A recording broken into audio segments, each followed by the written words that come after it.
Friends, welcome to Impulse. So നമ്മൾ നോക്കാൻ പോകുന്ന പാർട്ടിക്കിൾ സൈസ് അനാലിസിസ് മെത്തേഡാണ്. അപ്പോൾ ഓൾറെഡി നമ്മൾ പാർട്ടിക്കിൾ സൈസ് അനാലിസിസ് മെത്തേഡ് എങ്ങനെയൊക്കെയാണ് ചെയ്യേണ്ടതെന്നുള്ളതിന് ഒരു ബ്രീഫിംഗ് ആയിട്ട് നമ്മൾ ഫസ്റ്റ് പാർട്ട് തന്നിരുന്നു. സോ അതിന്റെ ഫർദർ ആയിട്ട് കുറച്ചും കൂടെ നമ്മൾ നോക്കേണ്ട ഭാഗങ്ങളാണ്. സോ കുറേയൊക്കെ നമ്മൾ ലാബിൽ ചെയ്ത കാര്യങ്ങൾ, അപ്പോൾ അത് നമ്മൾ പറയേണ്ട ആവശ്യമില്ല.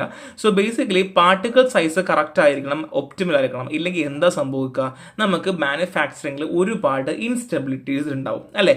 അത് കുറക്കാൻ വേണ്ടിയിട്ടാണ് നമ്മളെപ്പോഴും പാർട്ടിക്കിൾ സൈസ് അനാലിസ് ചെയ്യുന്നതും ഒപ്റ്റിമൽ ആണോ നമ്മൾ കൺഫേം ചെയ്യുന്നത്.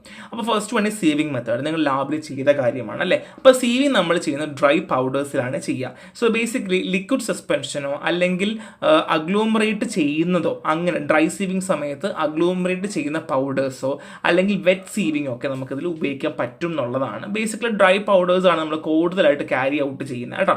സോ സ്റ്റീവിൻ്റെ സ്റ്റാക്കിൻ്റെ അസംബിലിറ്റി, സോ നമ്മൾ എങ്ങനെ സ്റ്റാക്ക് ചെയ്യുക, സോ നമ്മൾ കോഴ്സ് മെഷുകൾ ഉണ്ടായിരിക്കും. സോ മെഷുകൾ നമ്മളിങ്ങനെ ചെറുത് വലുത് എന്ന രീതിയിൽ നമ്മൾ അറേഞ്ച് ചെയ്ത് വെക്കും. മിക്കവാറും 6 മുതൽ 8 സീവ് ഉണ്ടായിരിക്കും. അപ്പോൾ ഫസ്റ്റ് ഓഫ് ഓൾ നമ്മൾ സാമ്പിൾ പ്രിപ്പയർ ചെയ്യണം. Sieve analysis usually carried out for drying powder. For powder in liquid suspension or those agglomerate during dry sieving, wet sieving can be used. അപ്പം നമ്മൾ ഡ്രൈ സീവ് ചെയ്യുമ്പോഴോ wet sieve ചെയ്യുമ്പോഴോ agglomeration form ചെയ്യുന്ന powders പോലും നമുക്ക് എന്ത് ചെയ്യാം, സീവിനകത്ത് ഉപയോഗിക്കാൻ പറ്റും എന്നുള്ളതാണ്. സോ സീവിൻ്റെ സ്റ്റാക്ക് അസംബ്ലി ചെയ്യുക. സ്റ്റീവിംഗ് പ്രോസസ്സ് നമ്മൾ ചെയ്യുമ്പോൾ മാക്സിമം ഒരു 20 മിനിറ്റ്സ് നമ്മൾക്ക് വെക്കുന്നുണ്ടാവുക. സോ നമ്മൾ പൗഡേഴ്സ് ലോഡ് ചെയ്ത് വെക്കും. എന്നിട്ട് നമ്മൾ 20 മിനിറ്റ് നമ്മൾ നല്ലപോലെ വൈബ്രേറ്റ് ചെയ്യുന്നു. എന്നിട്ട് നമ്മൾ ഓരോ പാർട്ടിക്കിൾസും ഏതിൽ വെച്ച് നമ്മൾ സ്റ്റക്കായി നോക്കുന്നു. അതനുസരിച്ച് നമ്മൾ എന്ത് ചെയ്യുന്നു, അനാലിസ് ചെയ്യുന്നു. അപ്പം ബേസിക്കലി ഇപ്പം നമുക്ക് ഫൈനാണ് വേണ്ടതെങ്കിൽ ഫൈനിൽ എല്ലാ പാർട്ടിക്കിൾസും ഉണ്ടായിരിക്കണം, ബാക്കി ഒരിടത്തും ഉണ്ടാവാനായിട്ട് പാടില്ല. ഇപ്പോൾ കോഴ്സ് ആണെങ്കിൽ കോഴ്സിൽ എല്ലാ പാർട്ടിക്കിൾസും ഉണ്ടാവണം, ബാക്കി ഒരിടത്തും ഉണ്ടാവാനായിട്ട് പാടില്ല. അപ്പം നിങ്ങൾക്ക് ഓൾറെഡി അറിയുന്ന കാര്യം, നിങ്ങൾ ലാബിൽ ചെയ്ത കാര്യം. അപ്പം ഞാൻ വെറുതെ സമയം കളയുന്നില്ല. സീവ് ചെയ്യുന്ന സമയത്തുള്ള അഡ്വാൻറ്റേജ് എന്താ, ഡിസഡ്വാൻറ്റേജ് സിമ്പിൾ ആണ്, ഇൻഎക്സ്പെൻസീവ് ആണ്, ഈസി ടു ഓപ്പറേറ്റ് ആണ്, ട്രെയിനിങ്ങിൻ്റെ ഒന്നും ആവശ്യമില്ല. പിന്നെ ഡിസഡ്വാൻറ്റേജ് ഉണ്ട്, ഹൈലി പ്രിസൈസ് എന്ന് പറയാൻ പറ്റുമോ, ഇല്ല. കാരണം എന്ന് വെച്ചാൽ ചിലപ്പോൾ മേ ബി വേറെ ഏതെങ്കിലും പാർട്ടിക്കിൾസ് വേണമെങ്കിലും അതിൽ സ്റ്റക്ക് ഇൻ ചെയ്ത് നിൽക്കാം എന്നുള്ളതാണ്. പിന്നെ എല്ലാ സിസ്റ്റം നമുക്ക് പോസിബിൾ അല്ല.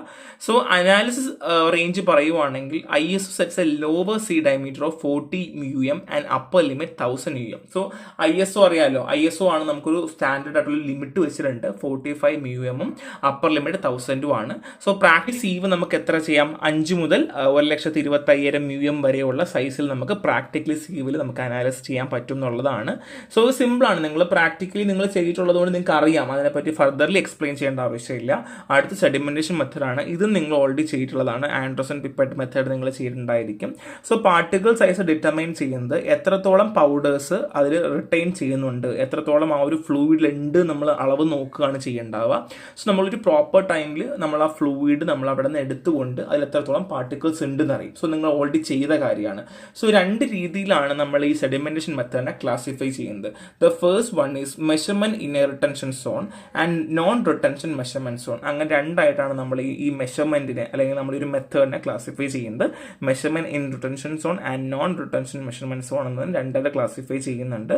സോ എത്രത്തോളം പാർട്ടിക്കിൾ സൈസ് നമ്മൾ എടുക്കുന്ന ആ ഫ്ലൂയിഡിൽ ഉണ്ട് ഇല്ല എന്നുള്ളത്, അല്ലെങ്കിൽ എത്രത്തോളം പാർട്ടിക്കിൾസ് യൂണിഫോമായി ഡിസ്ട്രിബ്യൂട്ട് ആയിട്ടുണ്ട് ഇല്ല എന്ന് നമ്മൾ നോക്കുന്ന രീതിയാണ്. So first of all sample prepare ചെയ്യണം. പൗഡർ നമ്മൾ ഒരു തിൻ ലെയർ പൗഡർ നമ്മൾ എന്ത് ചെയ്യണം, ലിക്വിഡ് സർഫസിലേക്ക് നമ്മൾ കൊടുക്കുകയാണ് ചെയ്യുക. ഹൈഗ്രോസ്കോപ്പിക് പൗഡർ ആണെങ്കിൽ ഡിസ്പേഴ്സിങ് ഏജന്റ് ചിലപ്പോൾ ആവശ്യമാണ്. ഒന്നും കൂടെ പറയാം, ഹൈഗ്രോസ്കോപ്പിക് പൗഡർ ആണെങ്കിൽ ഡിസ്പേഴ്സിങ് ഏജന്റ് ആവശ്യമാണ്. നോൺ അക്വസ് ലിക്വിഡോ ഗ്യാസോ അല്ലെങ്കിൽ വാട്ടർ സോലബിൾ പൗഡറിന് വേണ്ടി നമുക്കിത് ഉപയോഗിക്കാം എന്നുള്ളതാണ്. Non aqueous liquid or gas can be used for water soluble powder. Water soluble powder ആണെന്നുണ്ടെങ്കിൽ എന്ത് ചെയ്യാം, നമുക്ക് നോൺ അക്വസ് ലിക്വിഡോ അല്ലെങ്കിൽ ഗ്യാസോ യൂസ് ചെയ്യാം. ഓക്കെ, ഹൈഗ്രോസ്കോപ്പിക് ആണെങ്കിൽ ഡിസ്പേഴ്സിങ് ഏജന്റ് വേണം. ഈ 2 കാര്യം ശ്രദ്ധിച്ചു വെക്കാം. സോ നമ്മളതിൽ പൈപ്പറ്റ് മെത്തേഡ് ചെയ്യാം. സോ ആൻഡർസൺ പൈപ്പറ്റാണ് നമ്മൾ കൂടുതൽ ഉപയോഗിക്കേണ്ടാവുക. So basically non retention zone മെഷർമെന്റിന് വേണ്ടി ഉപയോഗിക്കുവാണ്. നമ്മൾ ആവശ്യമുള്ള വോളിയം നമ്മൾ എടുക്കും. അതിനെടുത്തതിന് ശേഷം എത്രത്തോളം കോൺസെൻട്രേഷൻ ഓവർ ടൈമിലുണ്ട് നമ്മൾ നോക്കുന്ന രീതിയാണ് എന്ത്, ഈ ഒരു ആൻഡർസൺ പൈപ്പറ്റ് മെത്തേഡ്. സോ നിങ്ങൾ ഓൾറെഡി ചെയ്ത കാര്യം, നിങ്ങൾക്ക് അറിയുന്ന കാര്യം തന്നെയാണ് കേട്ടോ. സോ സെഡിമെന്റേഷൻ മെത്തേഡ് നമുക്ക് എങ്ങനെ ചെയ്യാം, ആദ്യം അപ്പാരൽ സെറ്റപ്പ് പറയാം. സോ ആൻഡർസൺ പൈപ്പറ്റിൽ 200 mm ഗ്രാജുവേറ്റ് സിലിണ്ടർ ഉണ്ട്. അതിൽ 500 500 ml സസ്പെൻഷൻ ഫ്ലൂയിഡ് വരെ അതിനെ ഹോൾഡ് ചെയ്ത് വെക്കാനായിട്ട് പറ്റും.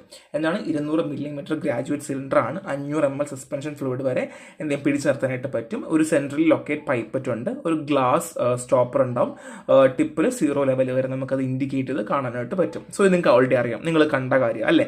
ഇനി സാമ്പിൾ കളക്ട് ചെയ്യുക. A 3-way tap allow fluid to draw into 10 ml reservoir. നമുക്കൊരു 3-way ടാപ്പ് ഉണ്ട്, അതിൽ 10 ml വരെ നമുക്ക് എന്ത് ചെയ്യാൻ പറ്റും, അതിൽ റിസർവോയറിൽ നമുക്ക് ഡ്രോ ചെയ്തെടുക്കാൻ പറ്റും. Which can be emptify into a beaker or a centrifuge tube. നമ്മളതൊരു ബീക്കറിലേക്കോ അല്ലെങ്കിൽ സെൻട്രിഫ്യൂജ് ട്യൂബിലേക്കോ നമ്മളത് മാറ്റിയെടുക്കുകയാണ് ചെയ്യേണ്ടാവുക. അപ്പോൾ ഇത് നിങ്ങൾ ഓൾറെഡി ചെയ്ത കാര്യമാണ്. ഇനി ഡാറ്റ അനലൈസ് ചെയ്യണം. The way of each sample residues determine after drying or centrifuge. അപ്പം നമ്മൾ ഈ ഓരോ സമയത്തും അല്ലെങ്കിൽ സ്പെസിഫിക് ടൈമിൽ നമ്മൾ ഇതിന് വിഡ്രോ ചെയ്ത, നമ്മൾ ഓൾറെഡി ഈ ഒരു തിൻ ലെയർ ഓഫ് പൗഡർ നമ്മൾ ആഡ് ചെയ്ത് കൊടുത്തല്ലോ അല്ലേ.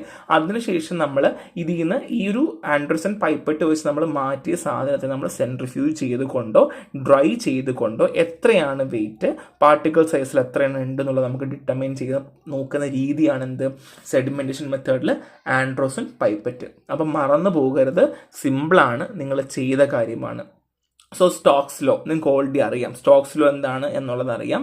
സോ V=H/T ആണ്. സോ നമ്മളത് വീണ്ടും ഡിറൈവ് ചെയ്യുന്നുണ്ട്. അത് ഈ സ്റ്റോക്സ് ലോയുടെ ഡെറിവേഷൻ നമ്മൾ എവിടെയുണ്ട്, റഫറൻസ് ടെക്സ്റ്റ് ബുക്കിലുണ്ട്, നിങ്ങൾ നോക്കി ഒന്ന് വെക്കുക കേട്ടോ. സോ വേരിയബിൾ V ഉണ്ട്. V എന്ന് വെച്ചാൽ റേറ്റ് ഓഫ് സെറ്റിൽമെന്റ് ആണ്, H distance of fall, T time ആണ്. സോ അത് വെച്ചിട്ട് നമ്മൾ ഫർദർലി പാരാമീറ്റേഴ്സ് പറയുന്നുണ്ട്. സ്റ്റോക്ക് ലോ നമുക്ക് എങ്ങനെയാണ് സെഡിമെന്റേഷൻ അനാലിസിസ് മെത്തേഡ് നമ്മളെ ഹെൽപ്പ് ചെയ്യുന്നത്. അതായത് it is use to calculate larger particle diameter in each sample based in settlement velocity in gravity sedimentation. അത് ലാർജ് പാർട്ടിക്കിൾസ് നമുക്ക് ഡയമീറ്റർ എത്രയാണ്, അല്ലെങ്കിൽ നമ്മളുടെ കയ്യിലുള്ള സാമ്പിൾ അനുസരിച്ച് അതിൻ്റെ വെലോസിറ്റി ഇൻ ഗ്രാവിറ്റി സെഡിമെന്റേഷൻ എങ്ങനെയാണ്, അല്ലെങ്കിൽ സെറ്റിൽമെന്റ് എങ്ങനെയാണ്, അല്ലെങ്കിൽ ഡയമീറ്റർ എങ്ങനെയാണ് എന്നൊക്കെ നമ്മൾ അറിയാൻ വേണ്ടി നമ്മളെ ഹെൽപ്പ് ചെയ്യുന്ന രീതിയിലാണ് നമ്മൾ എന്ത് ചെയ്യുന്നത്, സ്റ്റോക്ക് ലോ എപ്പോഴും യൂസ് ചെയ്യാറുള്ളത്. സോ ഈ ഒരു ഇക്വേഷൻ ഉണ്ടെങ്കിൽ നമുക്ക് assume that spheres falling freely without hindrance are at constant rate. അതായത് നമുക്ക് ഓൾറെഡി പറഞ്ഞു അല്ലേ, സ്പെറിക്കലായിട്ട് പാർട്ടിക്കിൾസ് ഇരിക്കുവാണെങ്കിൽ ഫ്രീ ഫ്ലോയിങ് ആണ്, അതൊരു കോൺസ്റ്റന്റ് റേറ്റ് ആയിരിക്കും എന്നുള്ളതാണ്. അപ്പോൾ സ്റ്റോക്സ് ലോ ഇക്വേഷൻ ഡിറൈവ് ചെയ്യാൻ പഠിച്ചില്ലെങ്കിൽ പ്രശ്നമില്ല. പക്ഷെ പഠിച്ചാൽ നിങ്ങൾക്ക് എക്സ്ട്രാ ഒരു യൂസ് ഉണ്ടാകും എന്നുള്ളത് മാത്രമേ ഉള്ളൂ. ലാർജർ പാർട്ടിക്കിൾ ഡയമീറ്റർ അറിയുക, പിന്നെ ബേസിക്കലി സെറ്റിൽമെന്റ് എങ്ങനെയാണെന്ന് അറിയുക എന്നുള്ളതൊക്കെയാണ് നമ്മൾ സ്റ്റോക്ക് ലോ നമ്മളെ ഹെൽപ്പ് ചെയ്യാറുള്ളത് കേട്ടോ. So next one is Coulter counter method ആണ്. ഇതൊരു പണ്ട് ഉപയോഗിക്കുന്നൊരു സാധനമാണ് കോൾട്ടർ കൗണ്ടർ മെത്തേഡ്. സോ ഇതിന് നമ്മൾ electrical stream sensing zone method എന്നും പറയും. എന്താണ് electrical stream sensing zone method എന്നും പറയും. അതൊരു സൊഫസ്റ്റിക്കേറ്റഡ് ആയിട്ടുള്ള ഒരു ടെക്നിക്കാണ്, പണ്ട് കാലങ്ങളിൽ ഉപയോഗിക്കുന്നത്.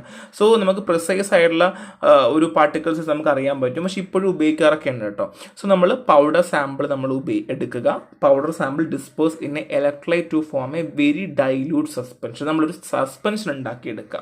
ഫസ്റ്റ് ഓഫ് ഓൾ സാമ്പിൾ എടുത്ത് നമ്മൾ സസ്പെൻഷൻ ഉണ്ടാക്കിയെടുക്കുക. പിന്നെ ultrasonic agitation is often use to break a particle agglomerate. അതായത് നമ്മൾ അൾട്രാസോണിക് വൈബ്രേഷൻ ഉപയോഗിച്ചുകൊണ്ട് നല്ലപോലെ നമ്മൾ കലക്കിയെടുക്കുക. നമ്മൾ പറയില്ലേ ഒരു ഗ്ലാസും കൂടെ കലക്കിയെടുക്കട്ടെ മോനെ എന്ന് ചോദിക്കത്തില്ല, അതേപോലെ നമ്മൾ നല്ലപോലെ കലക്കിയെടുക്കും. And dispersion may be added to aid deglomeration. So നമ്മൾ ഡിസ്പേഴ്സൻ ആഡ് ചെയ്യും. ഒരിക്കലും കട്ട പിടിക്കാൻ പാടില്ല, ഒരു പ്യുവർ സസ്പെൻഷൻ ആയിരിക്കണം, ഒരു ഡൈല്യൂട്ട് ആയിട്ടുള്ള പ്യുവർ സസ്പെൻഷൻ ഉണ്ടായിരിക്കണം. അതിനുശേഷം നമ്മൾ എന്ത് ചെയ്യുന്നു, ഈ കോൾട്ടർ കൗണ്ടറിലേക്ക് നമ്മൾ വെക്കുകയും നമ്മൾ എത്രയാണ് അതിൻ്റെ പാർട്ടിക്കിൾ സൈസ് നമ്മൾ അറിയുന്ന രീതിയാണ് കോൾട്ടർ കൗണ്ടർ മെത്തേഡ്. നിങ്ങൾ ചെയ്തിട്ടുണ്ടോ, ലാബിൽ ചെയ്തിട്ടുണ്ടായിരിക്കും. സോ ഹൈ പ്രിസൈസ് ആയിട്ടുള്ള ആക്യുറേറ്റ് ആയിട്ടുള്ള രീതിയിൽ നമുക്ക് അറിയാനായിട്ട് പറ്റും. സോ സൊഫസ്റ്റിക്കേറ്റഡ് ആണ്, എക്സ്പെൻസീവ് ആണ്. നമ്മൾ മറ്റുള്ള മെത്തേഡ് സീവിനെ വെച്ച് കമ്പയർ ചെയ്യുമ്പോൾ എക്സ്പെൻസീവ് ആണ്, ഇതിൻ്റെ ഡിസഡ്വാൻറ്റേജ് ആണ്. ആൻഡ് സൊഫസ്റ്റിക്കേറ്റഡ് ആണ്, നമുക്ക് പെട്ടെന്നൊന്നും അങ്ങനെ ചെയ്ത് നമുക്ക് കഴിഞ്ഞ് ലാബിൽ നിന്ന് ഇറങ്ങി പോകാൻ പറ്റില്ല കോൾട്ടർ കൗണ്ടർ മെത്തേഡ് എന്ന് പറഞ്ഞാൽ കേട്ടോ. So next one is Coulter counter മെത്തേഡിൻ്റെ പ്രിൻസിപ്പിൾ ആണ്. First of all, particle suspension. For particle suspension is drawn through a apparatus in spherical crystal set in a glass tube wall. So നമ്മൾ particle suspension നമ്മളെടുത്ത് നമ്മളൊരു glass tube വാളിലേക്ക് വെക്കുന്നു. പിന്നെ electrical signal change. Electrodes R on either side of apparatus motor change in electrical signal as particle pass through displacing electrolyte. So രണ്ട് electrodes വെച്ചിട്ടുണ്ട്. So ഇതിന് നടുക്കൂടെ നമ്മൾ fluid അല്ലെങ്കിൽ നമ്മൾ മിക്സ്ചർ കടത്തി വിടും. അപ്പോൾ ഈ ഇലക്ട്രോലൈറ്റ്സ് ഇവിടെ ഓൾറെഡി എന്ത് ചെയ്യുന്നു, അവിടെ ഒരു ചാർജ് ഇലക്ട്രിക്കൽ സിഗ്നൽ വിട്ടുകൊണ്ടേയിരിക്കും. ആൻഡ് സിഗ്നൽ പ്രോസസ്സിംഗ് ആണ്. The change in resistance in convert to voltage pulse amplified and process electronically to determine particles distribution. അപ്പോൾ ഈ പാർട്ടിക്കിൾസ് ഇങ്ങനെ കടന്ന് പോകുമ്പോഴത്തേക്കും ഇവിടെ ഉണ്ടാവുന്ന സിഗ്നലില്ലേ, സിഗ്നലുകൾ ഇങ്ങനെ എന്ത് ചെയ്യുന്നു, അത് തട്ടി പോകുന്നു. അപ്പോൾ ആ സിഗ്നൽ എത്രത്തോളം തട്ടി പോകുന്നുണ്ട്, അല്ലെങ്കിൽ ആ സിഗ്നൽ എത്രത്തോളം ഡീവിയേഷൻ വരുന്നുണ്ട്, അതനുസരിച്ച് പാർട്ടിക്കിൾ സൈസിനെ ആംപ്ലിഫൈ ചെയ്ത് നമ്മൾ എത്രത്തോളമാണ് സൈസ് ഉണ്ട്, അല്ലെങ്കിൽ എത്ര സൈസിലാണ് ഇതുള്ളത്, അല്ലെങ്കിൽ എത്രയാണ് ഇതിൻ്റെ മാക്സിമം സൈസ് എന്നുള്ള കാര്യങ്ങളൊക്കെ നമ്മൾ അറിയുന്ന രീതിയിലേക്ക് നമ്മൾ ചെയ്യുക. ഓക്കെ, അപ്പോൾ ഒന്നും കൂടെ ഞാൻ പറയാം. എന്തൊക്കെയാണ് ഞാൻ പറഞ്ഞത്? ഫസ്റ്റ് ഓഫ് ഓൾ നമ്മൾ പാർട്ടിക്കിൾ സൈസ് നമ്മൾ അറിയണം അല്ലേ. സോ പാർട്ടിക്കിൾ നമ്മൾ സസ്പെൻഷൻ നമ്മൾ ഉണ്ടാക്കിയെടുക്കുന്നു, അതിനുശേഷം ഇലക്ട്രിക്കൽ സിഗ്നൽ ചേഞ്ചസുകൾ നമ്മൾ ഇലക്ട്രോഡ്സ് വഴി നമ്മൾ അറിയുന്നു, അതിനുശേഷം സിഗ്നൽ പ്രോസസ്സ് ചെയ്യുന്നു, ആംപ്ലിഫൈ ചെയ്യുന്നു, അതിനുശേഷം അതനുസരിച്ച് പാർട്ടിക്കിൾ സൈസ് നമ്മൾ ഡിറ്റർമൈൻ ചെയ്തെടുക്കുന്ന രീതിയാണ് കോൾട്ടർ കൗണ്ടർ മെത്തഡ്. 2 ഇലക്ട്രോഡ്സ് ഉണ്ട്, അതിലൂടെ ഇങ്ങനെ കടന്നു പോകുമ്പോൾ ഇലക്ട്രിക് സിഗ്നൽ കട്ടാവുന്നതനുസരിച്ച് പാർട്ടിക്കിൾ സൈസ് നമുക്ക് അറിയാനായിട്ട് പറ്റുന്ന രീതി. സോ നെക്സ്റ്റ് വൺ ഈസ് മൈക്രോമെട്രിക്സിൻ്റെ ആപ്ലിക്കേഷൻ ആണ്. ഇത് നമ്മൾ ഓൾറെഡി എവിടെ പറഞ്ഞു? ഫസ്റ്റ് ചാപ്റ്ററിൽ പറഞ്ഞു. അത് തന്നെയാണ്, ഞാനത് എക്സ്പ്ലെയിൻ ചെയ്ത ടൈം കളയുന്നില്ല. So method of determining particle size ആണ്. ഇത് നമ്മൾ ഓൾറെഡി എവിടെ പറഞ്ഞു? നമ്മൾ ഫസ്റ്റ് ചാപ്റ്ററിൽ ഓൾറെഡി പറഞ്ഞ കാര്യമാണ്. So optical microscopy of particle analysis. So method overview. Optical microscopy നമുക്ക് പാർട്ടിക്കിൾ സൈസ് അനാലിസിസ് ചെയ്യാനായിട്ട് പറ്റും. 0.2 to 100 μm വരെയുള്ള റേഞ്ചിലുള്ള സൈസ് അനാലിസിസ് ചെയ്യാൻ നമുക്ക് ആര് ഹെൽപ്പ് ചെയ്യാറുണ്ട്? ഈ ഒപ്റ്റിക്കൽ മൈക്രോസ്കോപ്പി നമ്മളെ ഒരുപാട് തരത്തിൽ നമ്മളെ ഹെൽപ്പ് ചെയ്യാറുണ്ട്. സോ ബേസിക്കലി എമൽഷൻ, സസ്പെൻഷനിലൊക്കെയാണ് നമുക്ക് ഇത് ഉപയോഗിക്കാനായിട്ട് പറ്റുക. സോ നമുക്കൊരു മെക്കാനിക്കൽ സ്റ്റേജ് ഒക്കെ ഉണ്ട് കേട്ടോ. മൗണ്ട് ചെയ്തൊരു എമൽഷൻ അല്ലെങ്കിൽ സസ്പെൻഷനൊക്കെ നമുക്ക് റൂൾ ഔട്ട് ചെയ്യാനായിട്ടുള്ള ഒരു മെക്കാനിക്കൽ സ്റ്റേജ് ഒക്കെ വെച്ചിട്ട് നമ്മൾ ചെയ്യുന്ന രീതിയാണ്. സോ മെഷർമെന്റ് ടെക്നിക്ക് എന്ന് വെച്ചാൽ ഒരു മൈക്രോസ്കോപ്പിൽ നമ്മൾക്ക് ഒരു ഐ പീസ് ഉണ്ടായിരിക്കും. സോ അതിലൊരു മൈക്രോമീറ്റർ ഫിറ്റ് ചെയ്തിട്ടുണ്ടാവും. നിങ്ങൾ ഓൾറെഡി ലാബിൽ ചെയ്തതാണ്. മൈക്രോമീറ്റർ ഉണ്ടായിരിക്കും. അത് വെച്ച് നമ്മൾ പാർട്ടിക്കിൾ അനാലിസിസ് ചെയ്യുവാണ്.